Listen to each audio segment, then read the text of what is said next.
El señor Jorge Richter ha llegado a Santa Cruz. Buenos días, bienvenido. Y justamente lo hace en el marco de un paro movilizado de 48 horas del sector salud. Están exigiendo a las autoridades departamentales y municipales la aplicación de una cuarentena rígida o que se endurezcan las restricciones para contener los contagios de COVID-19, especialmente en la ciudad de Santa Cruz. ¿Qué opina el gobierno al respecto? ¿Qué soluciones sugiere? ¿Cómo está, Gabriela? Buenos días. También un cordial saludo para toda la gente acá en Santa Cruz. Sin lugar a dudas que tanto la amenaza de paro del gobierno del Colegio Médico Nacional como el paro que se está realizando acá en Santa Cruz guarda una distancia muy profunda con la necesaria empatía que se requiere entre la ciudadanía, entre los gobiernos y entre los sectores médicos. No es un momento en el cual se pueda hoy en día aceptar que haya un paro de actividades poniendo en riesgo a la ciudadanía. Hay que mirar cuáles son las cifras que tiene Santa Cruz. La mayor letalidad, sin ser la letalidad crítica de la primera ola, pero la mayor letalidad y la mayor cantidad de fallecidos está día a día instalada en Santa Cruz. Precisamente ese es el argumento para exigir esta cuarentena rígida. Pero ahí hay que realizar otro tipo de trabajos también, que está en la secuencia de la atención primera. Hay que diagnosticar. Cuando se diagnostica y se encuentra una persona que está en positivo, hay que medicar rápidamente. Y ese es un elemento central y estructural de la lucha contra el COVID. Se medica rápidamente, se aísla, ya sea en un centro de recuperación o en su domicilio, y se monitorea, se hace un seguimiento de la salud según lo que señala el protocolo estos 14 días. Si se realiza esta secuencia de manera eficiente, lo que se tiene es la posibilidad de evitar que la gente llegue a las unidades de terapia intensiva. No se puede esperar al paciente únicamente como lógica de todo plan en la terapia intensiva. Usted lo que tiene que hacer es medicarlo tempranamente. Insisto, precisamente esas son las razones, los argumentos que están dando los representantes del Colegio Médico, de los trabajadores también del sector salud. Ellos piden la cuarentena para cortar los contagios, para que la población no enferme y no tenga que acudir a los servicios de salud, donde también tienen necesidades en cuanto a recursos humanos, medidas de bioseguridad y demás. Entonces, ¿cuál sería la solución según el gobierno? En ese caso, en el caso puntual de Santa Cruz, lo que se tiene que hacer es, uno, tener que dialogar, no tener que presionar con un paro. Número dos, se ha hablado en algunos casos, por ejemplo, que hacían falta recursos humanos. Los recursos humanos ya han sido concedidos, los recursos humanos ya están a disposición de la gobernación y del municipio. Fundamentalmente, antes que poder establecer una lógica de restricción plena y absoluta, lo que se tiene que hacer es trabajar en esta secuencia. Ahí, sin lugar a dudas, que el trabajo de la gobernación, el trabajo de la gobernación y el trabajo de la alcaldía tiene que ser todavía mucho más eficiente. Hay que diagnosticar a una mayor cantidad de gente. No se está diagnosticando en la medida de la cantidad de pruebas antígeno nasales que se tienen. Los reportes a través de un sistema que se llama CIBE, los reportes no son lo suficientemente altos. Si en esta etapa no diagnosticamos, tenemos un inconveniente. Ahora bien, se pide, escuchaba la nota, se pide material de bioseguridad, se pide un mejoramiento, una inversión en las unidades de terapia intensiva, se pide un conjunto de elementos, pero no es el momento para hacerlo a través de un paro. Esto se puede dialogar, se pueden establecer objetivos para alcanzarlos de forma conjunta. Hay un segundo elemento que también está fallando, Gabriela, y es la debida coordinación. Los gobiernos, esto lo hemos podido ver a través de todo el país, los gobiernos municipales y departamentales no tienen una adecuada coordinación entre sí. Y muchas veces la política transversaliza estos hechos y ese también es un elemento que afecta el tema electoral, el tema de las candidaturas, la cuestión política, las miradas y las diferencias entre los liderazgos en una ciudad. Esto está afectando notablemente al tema de la salud y exponen a la población en una disputa que termina siendo local, interna, exponen a la población con mucho riesgo. Y en este escenario se ha aprobado y sancionado una ley de emergencia sanitaria que hasta el momento no ha sido promulgada. ¿Por qué? Estamos observando algo. El país necesita una ley de emergencia sanitaria. ¿Por qué la requiere? Porque en una situación crítica como la que estamos viviendo, tenemos que tener un Estado con capacidad de reaccionar. Capacidad de reaccionar significa de poder comprar insumos, de poder comprar vacunas, de poder comprar pruebas, de poder comprar medicación. Ahí solo le hago rápidamente un paréntesis. Una unidad de terapia intensiva requiere 60 ítems de medicación y esos medicamentos no siempre se consiguen en el mercado local, hay que importar. Y esa importación dura 4 meses aproximadamente. Es una emergencia, tenemos que tener capacidad de respuesta rápidamente. Lo que está visto es que el gobierno nacional está muy limitado en situaciones de emergencia como las que tenemos. Ese es el punto central. Ahora bien, cuando se aprueba una ley, se establece siempre una negociación y un diálogo con aquellos sectores que pueden tener una mirada distinta. Hemos llevado adelante este diálogo a iniciativa y a convocatoria del ministro de Salud. Se ha logrado un acuerdo, se ha firmado un documento y después las partes se han terminado retirando algunos casos, desconociendo el acuerdo.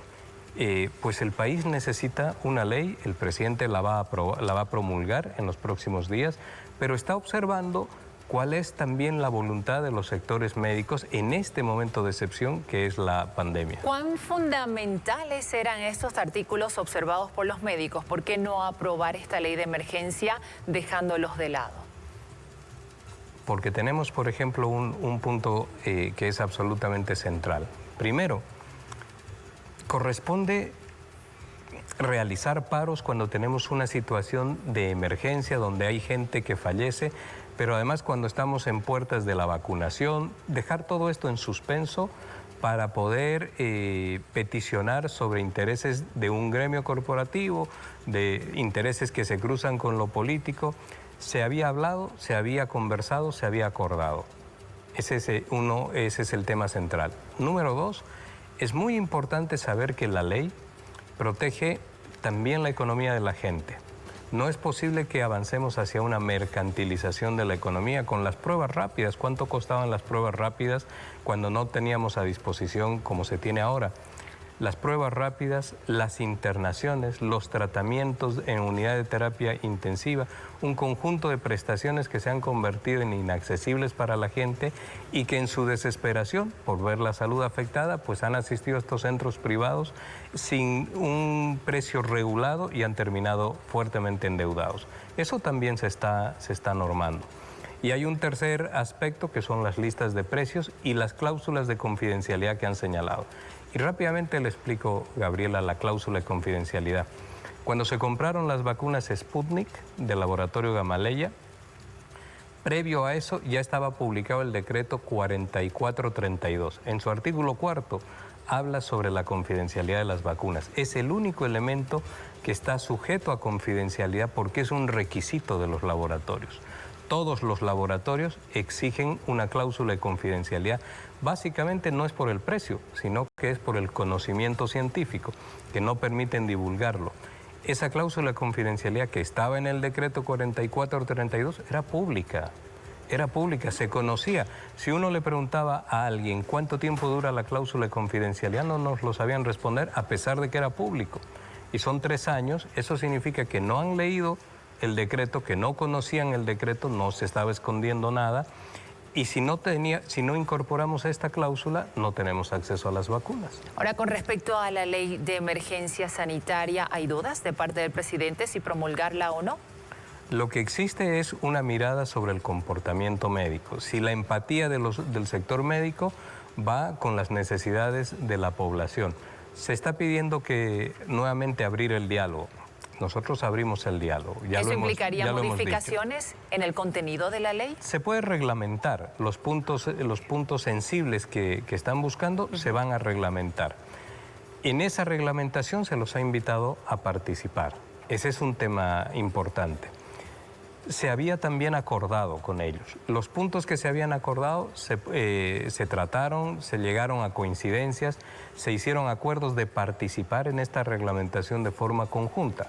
Pues bien, el gobierno los espera, el gobierno va a dialogar y vamos a seguir conversando, porque el diálogo ha sido una impronta que ha caracterizado todo este proceso con las gobernaciones, con los municipios, etcétera. Aunque no pensemos igual, pero necesitamos ponernos de acuerdo. Y en esa perspectiva, la posibilidad de diálogo sigue abierta, pero tiene que ser, Gabriela, tiene que ser serio, tiene que ser sostenible, no puede ser cuestión de invertir tiempo, de perderlo y después de llegar a conclusiones y después no reconocerlas. Y en el medio, amenaza de paro permanente, en el medio la cuestión de la salud de la gente, no es posible avanzar. Tenemos un momento de excepción y en ese momento de excepción hay que mirar básicamente de forma muy empática a la población, el gobierno central, los colegios médicos, para ponernos de acuerdo, pero tiene que ser serio y duradero y sostenible en el tiempo. Hablaba antes de limitaciones que tiene el gobierno. ¿Si nos puede profundizar sobre eso, por favor? ¿En qué sentido y cómo se resolverían? Las limitaciones que encuentra el gobierno en la aplicación del plan de lucha integral contra el COVID, básicamente está en la debida coordinación y en que cada uno de los gobiernos subnacionales asuma la responsabilidad que se ha comprometido. Ahí tenemos la mayor dificultad. Le explico rápidamente que, por ejemplo, hace unos días, el día domingo, hemos conocido que el gobierno municipal de La Paz, también está la gobernación de Santa Cruz, tienen la idea y la intención de comprar vacunas. Pues bien, las pueden comprar, pero el hecho real es que hemos llegado a un acuerdo en este proceso de coordinación, de responsabilidades compartidas, que es el gobierno central el que les va a otorgar las vacunas. Comprar vacunas significa 1 millón de vacunas, como están señalando, significa una inversión muy grande.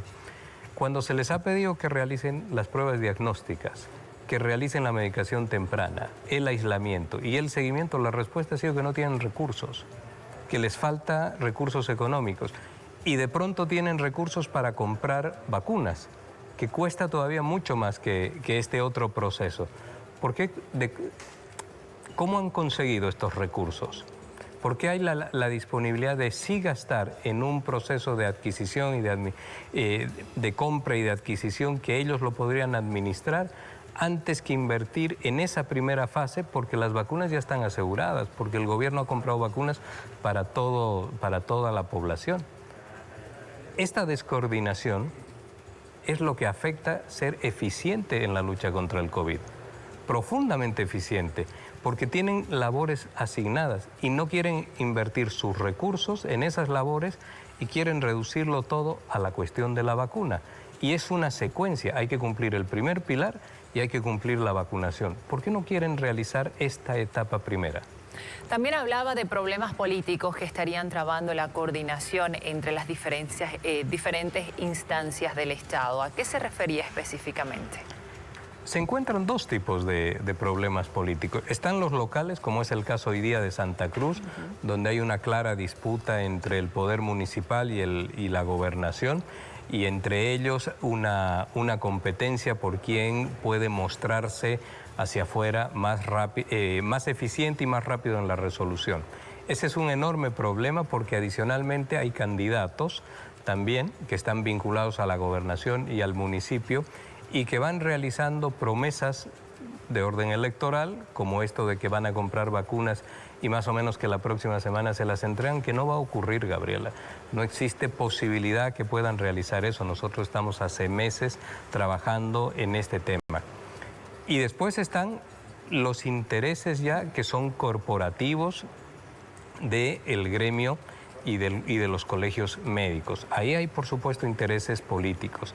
Y también hay miradas políticas ya en el nivel macro, son miradas políticas de oposición al gobierno y de exigirle una perfectibilidad en cada uno de los actos o de los hechos o de las decisiones que va asumiendo. Nosotros, desde el gobierno central, tenemos que lidiar cada día con sugerencias de lo que debemos hacer, que es un sentido común, a veces bastante básico, de lo que debemos hacer, de cómo debemos enfrentar a la pandemia. Y ahí un ejemplo, hemos tenido permanentemente insinuaciones y formas disimuladas de presionar al gobierno para llevarlo a una cuarentena rígida. Y no vamos a una cuarentena rígida hasta el día de hoy porque también de forma paralela se va cuidando la economía del país. La gente puede tener salud, pero si no tiene economía es un problema.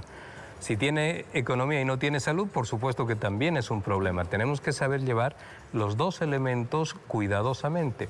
Y ahí las tasas de letalidad, que es lo que medimos fundamentalmente, van dando la razón al gobierno porque estamos hoy en día en el 4.7 de tasa de letalidad. Hemos empezado la gestión el 8 de noviembre con 10.4. Hoy está en 4.7, ya en esta parte de la segunda ola. Debe acercarse, no estamos contentos, debe acercarse hacia el 1%. Eso es lo óptimo. Estamos trabajando para ello, pero si en el medio hay paro, si en el medio la política transversaliza, es un problema. Y en el medio también hay campañas políticas que no están siendo muy responsables en cuanto a los protocolos de bioseguridad, y eso es lo que está cuestionando también en estos momentos la ciudadanía. El gobierno se ha mostrado partidario para que continúe este proceso rumbo al 7 de marzo. Sin embargo, no se están dando los controles, las sanciones que se habían anunciado para aquellos candidatos que estén infringiendo estas restricciones, que es para la salud de todos. ¿Qué hace? Ahí hay dos escenarios de responsabilidades distintas. La campaña política y el proceso electoral, por un lado, y la gente que se va aglomerando por el otro. Las aglomeraciones son responsabilidad de los municipios, son los municipios los que tienen que poner orden, tienen que realizar las restricciones para que no se puedan producir estas aglomeraciones de gente que en todo el país evidentemente están. El otro es el ámbito electoral. Y en el ámbito electoral el país requiere concluir un proceso eleccionario que empezó el 2019, en noviembre del 2019, con la ley 1266, y que ahora debe llevar a institucionalidad debida a los gobiernos subnacionales.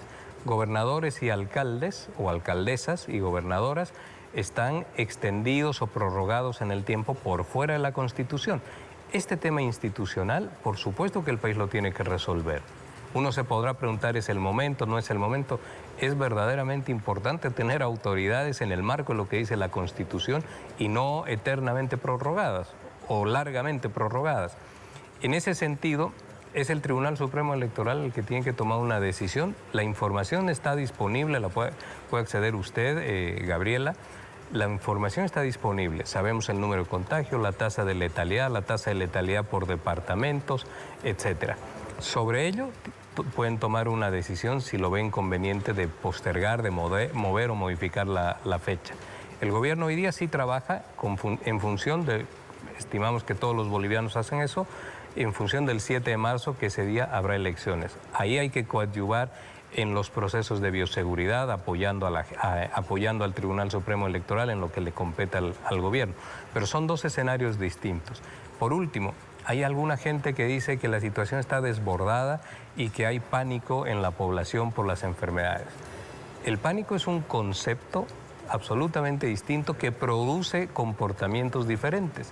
Cuando la gente está en pánico no sale a las calles, y usted camina por las calles también de Santa Cruz y hay gente que está jugando fútbol, hay gente que está en situación de ocio, de paseo, y otra gente que está trabajando. Eso significa que la gente se cuida, posiblemente de forma precaria, no lo suficientemente de forma correcta, se van cuidando, pero realizan sus actividades, y esto es que pueden tener temor de contagiar, pero no hay una situación de desborde. Hay mucho de narrativa, y en el medio de la narrativa hay, por supuesto, el ánimo político para tratar de afectar al otro. Le agradecemos muchísimo por esta entrevista. Era Jorge Richter, vocero presidencial, que estuvo hablando de la situación del sector salud, principalmente en medio de la pandemia. Invitamos a las autoridades locales, municipales y departamentales para poder responder si en algún momento se han sentido aludidos en esta entrevista. Continuamos con más Momento, un consejo.